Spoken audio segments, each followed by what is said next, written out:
Welcome friends to another r/EntitledParents video. If you want an easy way to prove that you're not entitled, all you gotta do is hit those like and subscribe buttons down below. That said, our first story of the day is by the Table 12. This is a story from the pre-COVID. Enjoy. Some important details needed later. I have a tendency to help anyone who says please, and I'm a night person. Also, I nearly failed in 6th grade, and I'm the best in writing essays in my class. I used to live near the entitled mother's house. There was this one girl who was disabled. I don't know what exactly disabilities there were, but her mother claims her daughter's disabilities won't affect her studies, so everyone was fine with it. Our class teacher was a really sweet lady, so she helped the girl get a few friends. Most people wanted to stay away from her because she was very demanding, and I was quite shy to speak to her. She didn't want to write her own notes, but just wanted others to write her notes. Her friends were generous enough to give her their notes and mostly used to write them for her. The other students used to ignore this because they thought she couldn't write because of her disabilities. This all happened in the 6th grade. The story starts here near December. Our school was going to participate in an essay writing competition arranged by the government. It was an annual event, so it was no big surprise. But it was a bit different for our class because this time our class was, for some freaking reason, the representatives for the school from our class. The principal personally tested who was the best at writing essays. He used to give very controversial topics, like school life is the best time of our life, write for or against. Equality among humans is not possible, write for or against, etc. Our class teacher was asked to make sure everyone writes and submits their work, and to submit those at the end of the week to the principal. Everyone submitted their work except the disabled girl. The teacher called her mother and asked her why her daughter was not submitting her work. She didn't submit any of her work in 2 years. This is where I got involved, and I regret every decision I made from here on. The teacher very kindly asked me if I could help her with her work, and I, being the idiot I am, said yes without a second thought. The teacher called her mother and talked about how I was going to help her child. They decided that I would take out any 2 free hours of daily life to help her, and I agreed. We meet Monday evening at her house, and I just gave her a long lecture on how to write essays. I thought I had done my job of helping a girl with special needs. Then on Saturday morning, my parents were going to visit a doctor, and the appointment was near 7 a.m., and the clinic was quite far, so they left home at 6. I was half dead when they said to me to lock the door. I heard that, but I didn't bother to close it. I first went to make coffee for myself. The moment I entered my kitchen, my door was slammed by someone. I heard the noise and slowly walked towards the door, and guess who I see?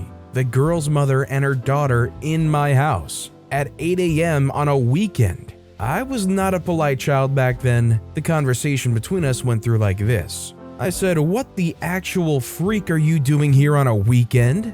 The entitled mother says, "Where's her work?" I say, "What work?" She said, "You promised me and that," a very, very bad word, "that you'll complete all her pending work."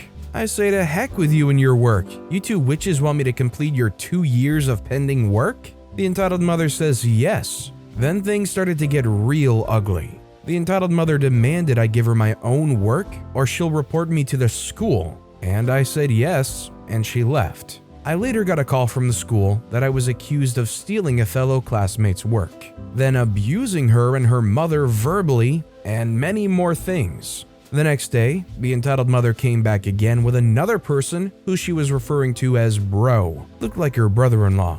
I went out of my room just to see 2 middle-aged people trying to force themselves into my house. When she saw me, she said, "Give me my daughter's work or your essays." I called the police and they were arrested. The school later apologized to me. I heard she already had many complaints about her. Moral of the story, don't help ungrateful people. I'm still surprised that all this ruckus happened because of a 300-word essay. So considering everything you heard in this story, would you say you yourself are a people pleaser? Or are you more selective where you try to help people out or make people happier? Let me know down in the comments where you feel like you fall on the people pleaser spectrum. Our next story is by Ruby the Trumpet, Mom causing issues about my grad school choice. This is a timeline between late January till now, so please bear with me. I applied to PhD programs this round, and I found out late December and early January that I got interviews from UCLA and Johns Hopkins. I told my mom this, and it was obvious that she wanted me to go to UCLA simply for the fact to be close to her. She spoke down about Johns Hopkins, always referring to it as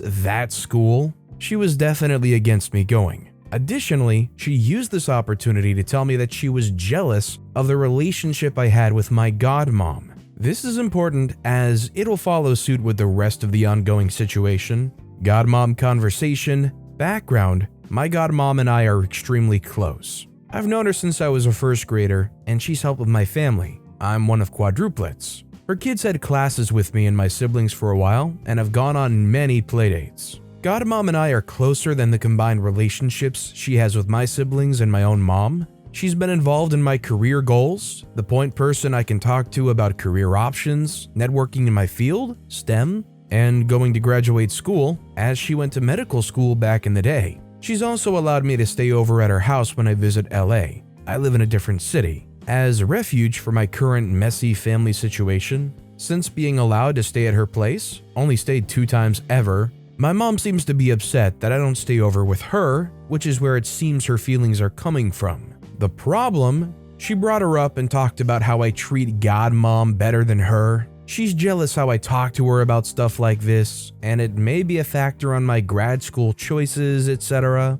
The fact that she used my good news to bring this up, it made me upset because I didn't bring up godmom in our conversation at all for her to say that. In fact, I don't bring up godmom at all in our conversations because I don't talk to my mom about her. After that, I didn't speak to my mom at all for a few weeks and purposely ignored all her calls, messages, etc. until the beginning of February. Early February, during the last week of January, I had both interviews throughout the week, Monday to Sunday. On February 1st, I found out that I got accepted to Johns Hopkins University.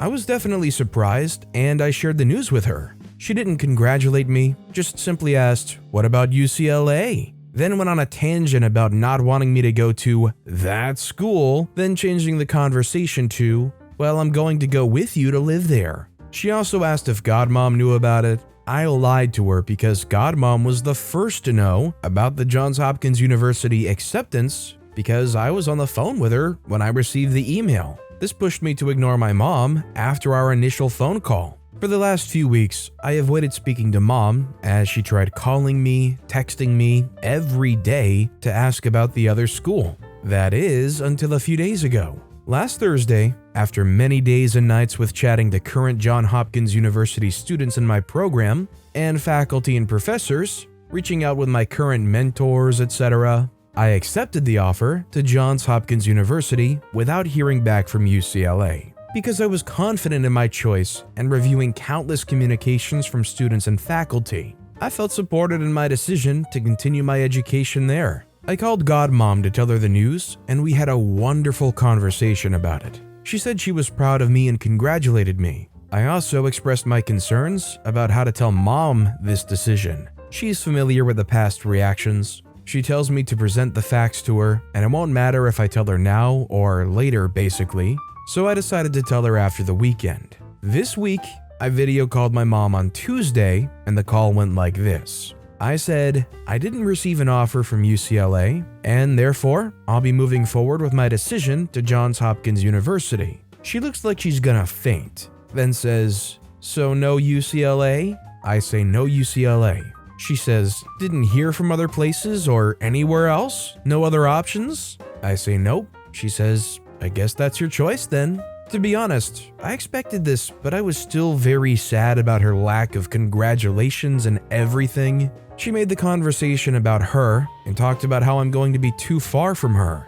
Then she tries to guilt trip me by saying, "I know how much you wanted to be close to home and go to UCLA." It was obviously not the case, so I shut it down very quickly. And she got upset that I didn't agree with her. So I ended our call and basically been sad since. Reading the previous post compelled me to share this. I definitely think this is just a very frustrating thing to hear. You want your own mom to be so happy for you. You get into a school that you feel happy about and confident about, and they don't even give a congratulations because it doesn't fit what they want. I'm giving a lot of credit to OP for even trying to maintain that relationship, But to me, if you're gonna act like that about somebody who's legitimately moving forward and succeeding in their life, your own kid, it's a little bit of a screw you then kind of moment. And our final story of the day is by Gabby the Gemini, entitled Mother Ruins My Credit and Then Demands I Buy a House with a Spare Room for Her. I just got accepted to a veterinary school and I'm very excited and nervous.